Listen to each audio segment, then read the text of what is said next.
cu mine. A, mai încă 4, adică. Cine? Cum îi cheamă? Pe Gabi, pe Veronica, pe Alexandru și pe Luiza. Și Luiza are copii, nu? Da, e o fetiță mică. Luiza a fost în clasă cu tine? Și Gabi cine e? Câți ani are? 14 ani. Și Veronica? 14. Păi sunt gemeni, mă? Sunt gemeni, mă? Păi și cum? Veronica are 15. Ah. Aia la 18 schimbă buletinul. Cine e Veronica? Păi n-a apucat să-i facă buletinul, nici lui Gabi. Nu? Dar tu ai buletin? De ce? Am dat abia 9 ani. Păi și la câți ani să faci buletinul? La 14. Mă, ești deștept. La 14 ani și la 18 ani să schimbă el. Și dar cu cine semeni tu așa inteligent? Nimeni nu e mai inteligent ca mine. Ăsta era frică să ne tradus să merg cu el. Cu cine semeni? Cu taică tu sau cu maică ta?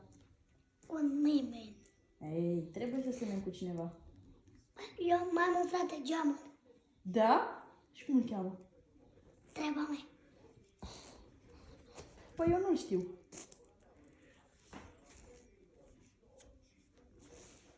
Alexandru. Păi ai zis că are 14 ani. Alexandru e mai mare ca mine și ca Veronica și ca Gabi. Vezi? Înseamnă că nu e geamăn. Păi da, Dar e geamă. păi nu mă. Păi noi suntem frați gemeni. Păi și cum dacă nu e dacă e mai mic ca tine? E mai mare, surdule! Ah, păi și cum ești geamă? Ține-mă urechile ciulite. Păi și cum mă ești mai mare ca el? El e mai mare ca mine. Și că cum ești geamă în el? Mă, ca să fii... suntem frați geamă.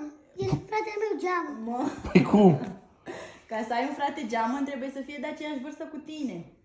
Să vă nască mama voastră pe amândoi odată. Ai înțeles? Păi eu sunt născut odată când l-a născut pe Alexandru. Înseamnă că sunteți gemeni. Da, amândoi. Și câți ani are Alexandru?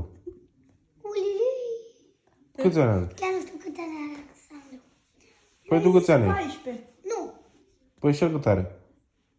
Tot 9. păi e mare. E bătrân, are nevastă. Pe bune? Da, are și un copilaș. Păi și tu ce mai aștepți? Al doilea i-a murit, l-a găsit mort. Când a născut, l-a născut mort. Oh. Și tu nu Al faci un doilea. copil cu nevastă ta? Am 4. Păi și unde ții, mă? Trebuie să fim al 5. Mamă, păi Păi ai și unde e al sandwich? cincilea? E în avion sau? În avion, mă? Nu, Îi aduce barza. Da. mă. Nu ți-l aduce barza? Pe tine nu te-a adus, mă, barza. nu. Dacă vrei să faci buletin la copil, întâi în spațiu. Dacă Adică vrei să să pleci faci cu racheta. buletin. Da, Unde duci cu racheta? îl duci în spațiu, adică e cu racheta în spațiu. Lasă-mă zi, Păi și când te mai... Cu ce te întorci? tot cu Cu racheta. racheta. Ah. Zi, mă, pe tine nu te-a adus barza? Dar cum ai venit tu pe lume? Uite ce bine ești frumos. Păi explică și mie că nu știu. Pe jos. Bă, ăla că ăla știe. De unde să știe el cum te-a adus pe tine barza? Are o nevastă pe la Titu. Ah! Înaintea ta. Înaintea ta. Ah. Da? Și cum o cheamă? Cristina. Ah, și mai cum? Cristina. Zi-mi alt nume. Gradu.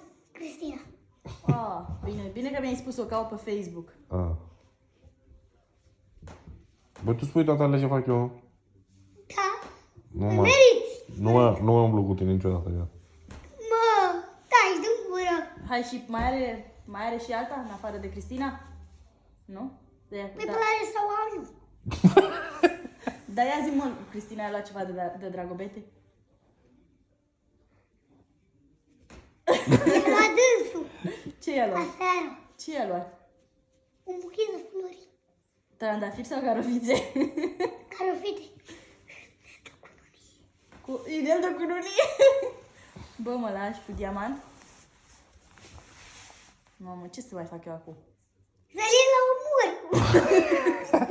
Bă, eu cred că mă despart de el. Cum ți-am zis, Teișoara. Mai bine las cu Cristina, să rămână cu Cristina.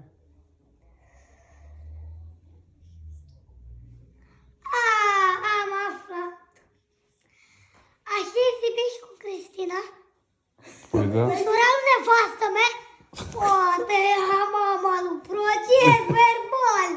Păi stai mă, ce treabă are dacă e sora lui nevastă, dar nu e nevastă ta? Sau tu mai umbli și cu ea? Și cu nevasta și cu sorsa? Și cu sursa umblă. Băi, Sibi, tu i-ai luat nevasta lui Florinel, Amanta. Nu mi-am dat seama. Păi și acum ce facem? Cristina Vestu. Păi cum, bă, Cristina o bazi nu pe el? Cristina de seară ne băgăm la vorbe. Mamă, cu cel mai bun prieten al tău? Da, dincolo, tu pentru mine ești dușman. A? Tu, da, dincolo, pentru mine ești dușman, frate. Nu să faci așa, chiar nu să faci așa, sunteți și prieteni. Mai am eu un prieten. Îmi cer scuze, băi, Florinelei. Îmi cer scuze, mă. N-am auzit. Îmi cer scuze. Să nu, Îndrăznesc să-ți cer scuze. să nu se mai repete. Te rog frumos să mă ierți, să nu, promit că nu o să se mai repete. Să zic eu așa? Da, Te rog frumos să mă ierți, promit că eu nu o să se mai repete. scuze acceptate. Și eu ce-i fac acum că l-am prins cu Cristina? Dar dacă mai faci asta odată, papa. Prietenia voastră s-a încheiat. Păi și tu poți să umbli cu două, mă? Seara cu Larisa, dimineața cu Cristina. Mamă. Zi-mă eu ce-i fac acum că el umblă cu Cristina? Păi nu mai umblu. Nu, că a umblat. Nu, Că a umblat. Mai înainte, ta. Și ce contează? Ce contează? Contează că când a aflat la Isa, a zis că mă moară și pe mine și cu el. Și eu ce-i fac lui acum că am aflat? Eu zic că el acum la pumni și la palme. Nu, mă Asta despart merg. de el, îl las să stea cu Cristina. Cine îl lasă să stea cu Cristina? Eu. Lasă în pace, poate e fericit de ea. Pe mine nu mă interesează. Dacă el umblă cu ea, să rămână cu ea. Știi că Cristina a fost fosta mea soție? Mă. Băi, Sibi, chiar așa, cu fosta lui soție? Ne băgăm, Florinele? Nu, Ne nu. băgăm, gata. Gata, am băgat. Gata.